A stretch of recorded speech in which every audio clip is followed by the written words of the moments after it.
disgruntled Christian. Yeah, I believe he was.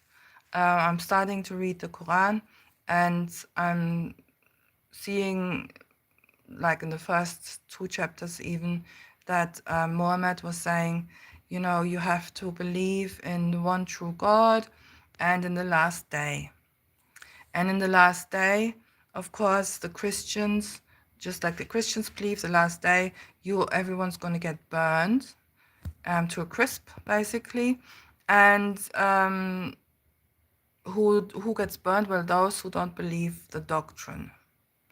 Now, Mohammed, of course, has a different doctrine to the Christians, but then again, the Christians also have thousands of different doctrines. That's why they were divided, and Mohammed didn't like that. There was a lot of division going on in Christianity, and he was very angry about that. And he addressed that in the book, in the Quran, as far as I can tell so far. And he said that, and I think what pushed him over the edge was actually the fact that they then started, that they also believed in the Trinity, which he perceived to be the three gods. And so he was making it very clear that everyone should only believe in one God and in the last day. And the last day was, of course, the day of judgment, and where everyone would get burned who wasn't following the things that he said they should follow or believe. Now, that is a Christian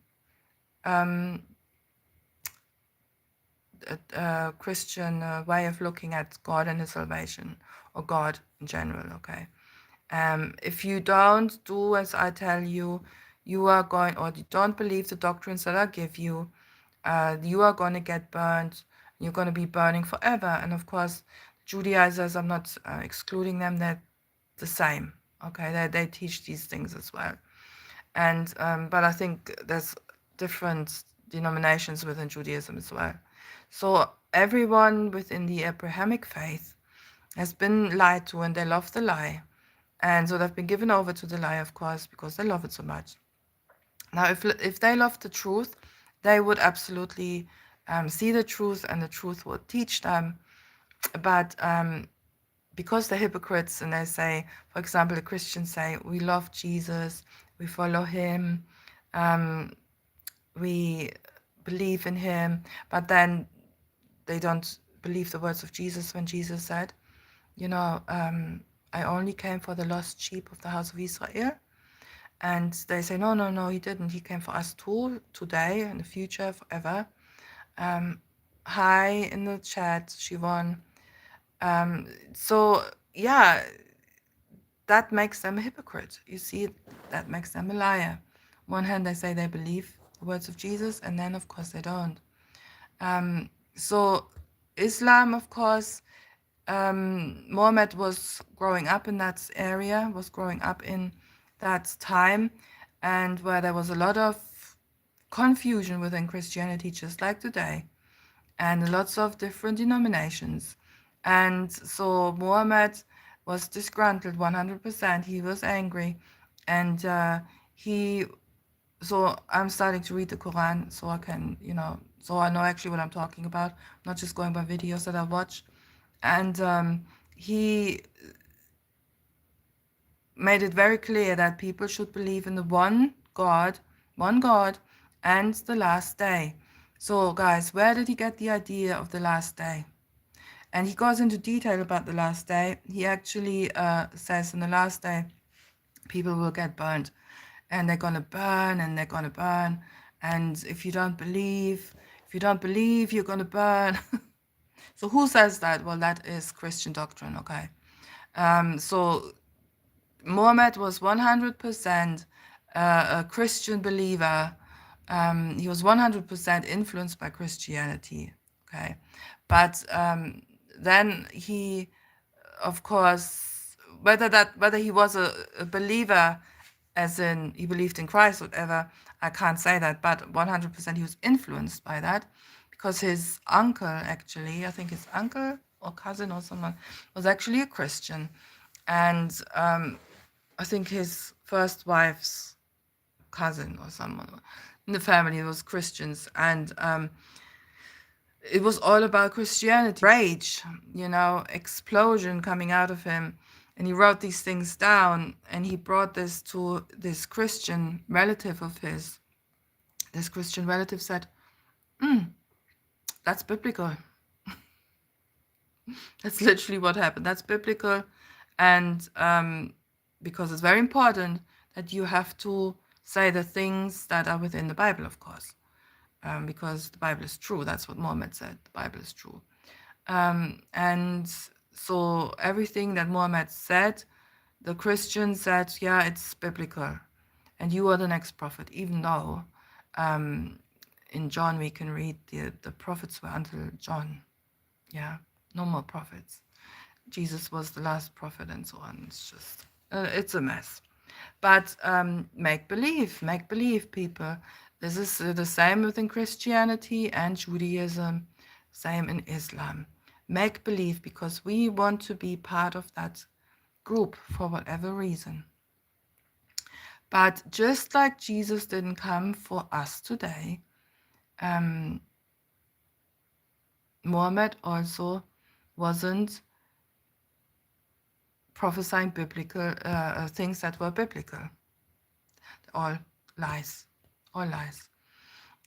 So you see, what are you afraid of when I'm telling you to leave your religion? Judaism, Christianity, Islam. What are you afraid of? Of course, you are afraid of burning to a crisp. That's what you're afraid of. You're afraid of not being able to live forever. You're afraid of dying. And I'm not talking the bodily death, talking about vanishing, annihilated, unconscious, whatever you want to call it. And but what if I told you that death and sin, that death that you're so afraid of, has already been taken care of, has already been destroyed? You would probably call me an idiot. You would, I've been called so many names over the years here on YouTube, but you would definitely think I'm an idiot. And because how can death be destroyed if we're still dying? How is that possible? Well, that's the okay. You have to be patient with me, please, and be a little bit compassionate with me, because I've been listening to this crap for years. Okay, for years. So I have come to a place where I really don't give a shit, and I'm just gonna mock everything that sounds stupid to me. Okay, and of course, what death did Jesus come to destroy?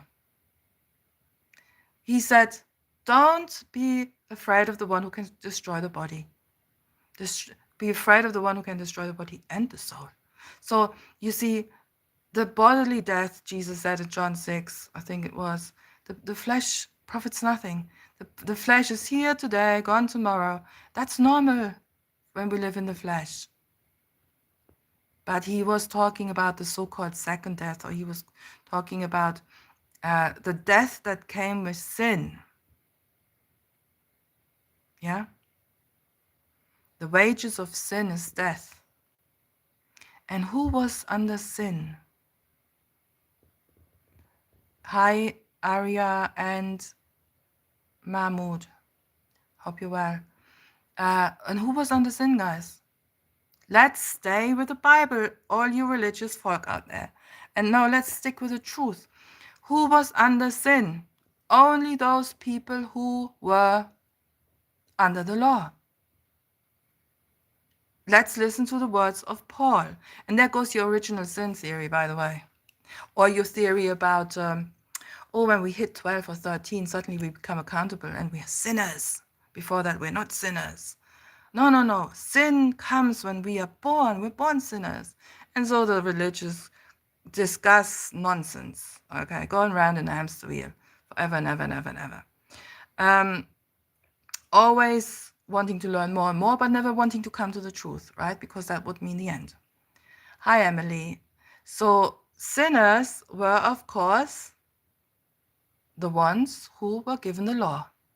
Because guess what? Before the law came, there was no sin. Sin existed, of course, but sin was not accounted to anyone, or I think that's how you call it in English. Sin was not accounted to anyone because they weren't under the law. That's Bible, guys, okay? And then when the law came and the law was given to the people, to a bunch of people, of course, because God wanted to preserve the rest of the world, that's why it was preservation. It wasn't because the people were special in some way. He chose a group of people. He set them apart and he gave them the law. And guess what happened to those poor people? Sin sprang to life in them. Yeah? Paul said when he was given the law, he died and sin became alive in him. Now, that is why, guys, that is why the people who were under the law needed a savior. That's why they needed a redeemer. That's why they needed the lamb. That's why they needed the blood. Because the blood, by the way, God hated sacrifices. But he allowed that to happen in that way because the people were in this old-aged world where they were terrified, riddled with fear, and they were sacrificing left, right, and center. Okay, again, this is another subject I'm going into in other live streams into detail.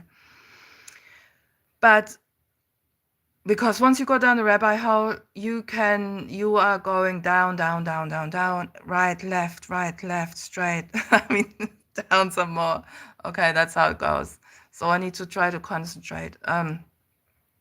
Okay, let's find my inner center again.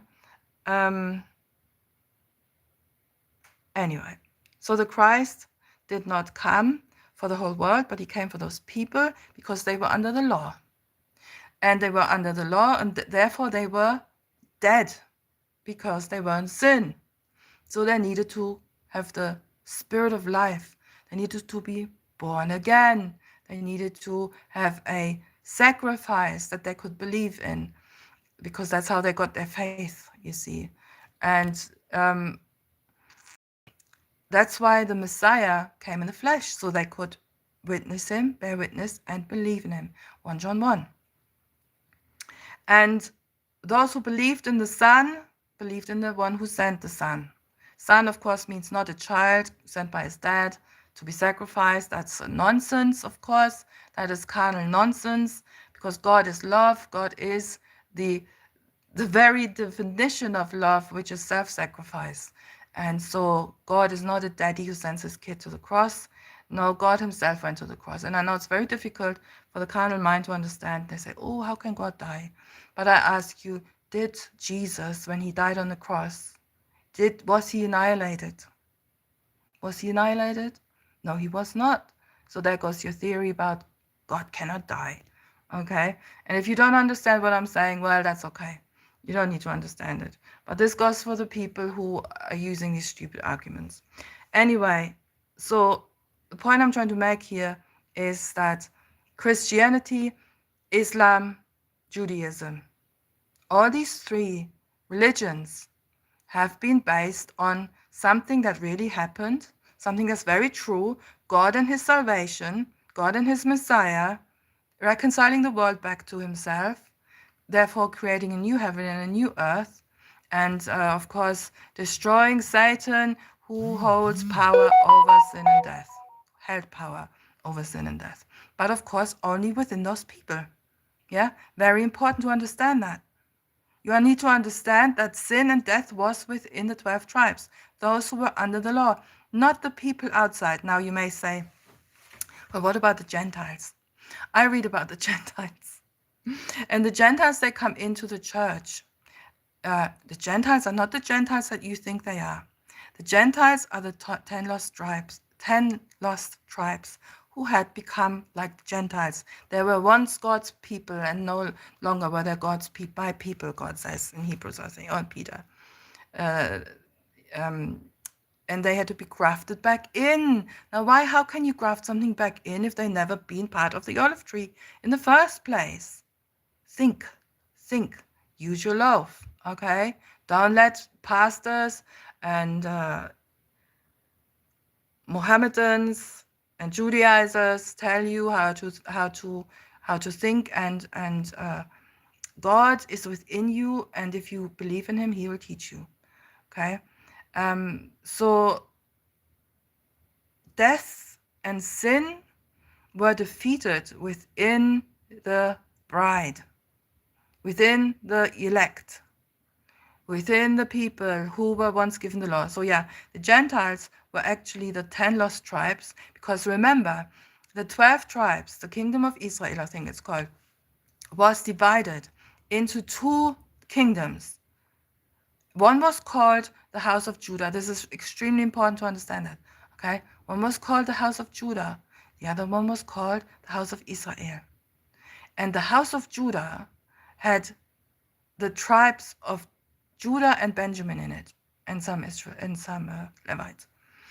And they were all around the temple. And they were called the house of Judah. Hence they were called Jewish. Hence they were called Jews of Judah, of Judah. Okay, that's the proper translation.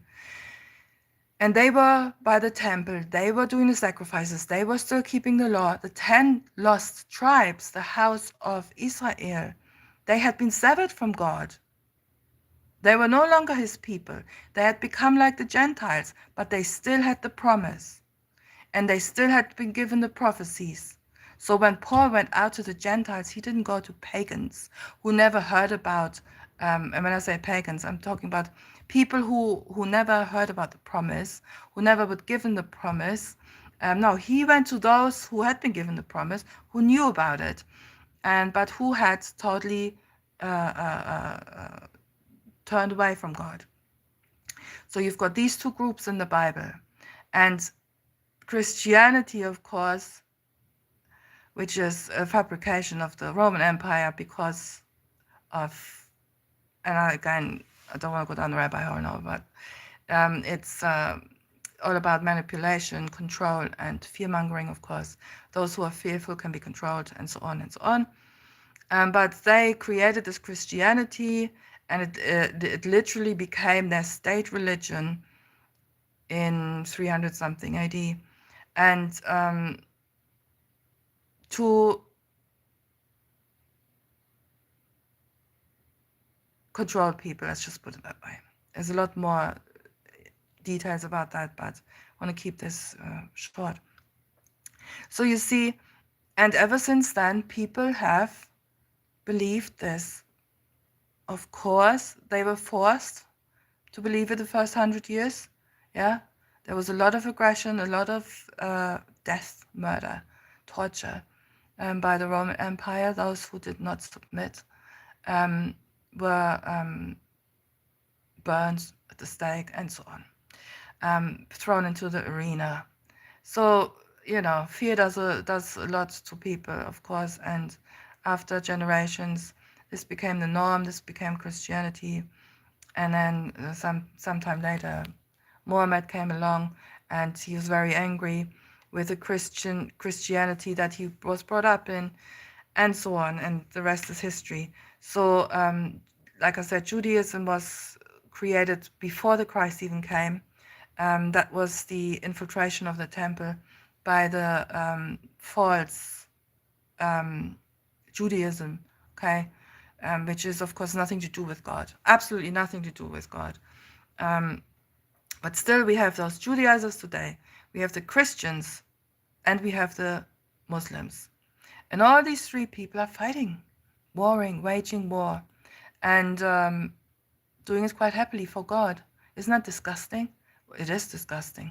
It is very disgusting. And because God is being used, what's this? God is being used, not that it bothers God, do you know what I mean? It bothers me. It bothers me big time, because people who say, oh, we love God so much, actually don't love God. They love to have their own glory with their doctrines and their denominations and their fights. So I'm here to say, and I'm going to make other live streams about it, and I'm going to expose what the Quran says. I'm going to expose what the Bible says, meaning the Old Testament and the New Testament. I'm going to expose the truth, and so that people who love truth no longer have to be deceived. Because I was one of those people. Yeah, I became a friend of God on my own in my kitchen. I was never brought up Christian. Thank God, my parents didn't believe in all that crap. But I had a really terrible experience. Anyway, keep it short. And I became a friend of God, and everything was fine. I was fine with God, absolutely 100% fine, and at peace. Then a Christian came along and told me, you have to now read the Bible, you have to go to church. And so I went down that rabbi hole. And thankfully I didn't stay there too long, but I understood what was happening, so I can talk about it today. And everyone who goes into a church, just like people who go and join Islam or Judaism or any other religion, they're all being told that that's how you find God. But when the Christ came, he told the people, you don't have to have religion. The gate is finished. The veil is gone. The in-between is finished. There's a reconciliation. God is now all in all. Now, this was absolutely horrific for the religious, because they wanted control. They wanted to sit in that gate. They wanted to control people. So they had to kill him, and that's, of course, what they did. But, of course, he wasn't really dead because, well, he was dead, of course, in the flesh. And this is where you see Islam. They say to Islam, oh, this is the Islamic dilemma, because Muhammad says that Jesus was killed or wasn't really killed, but of course God has taken him up. Yeah, and that's really what happened. Jesus was, of course, killed in the flesh, but he wasn't really dead, as in annihilated. Okay. Anyway, don't want to go into all of that right now, but so I know exactly what I'm talking about because I was there in religion. I got the t-shirt and I crapped on it. Okay, that's exactly what I did. If you don't like it, then you go jog on. This channel is not for you.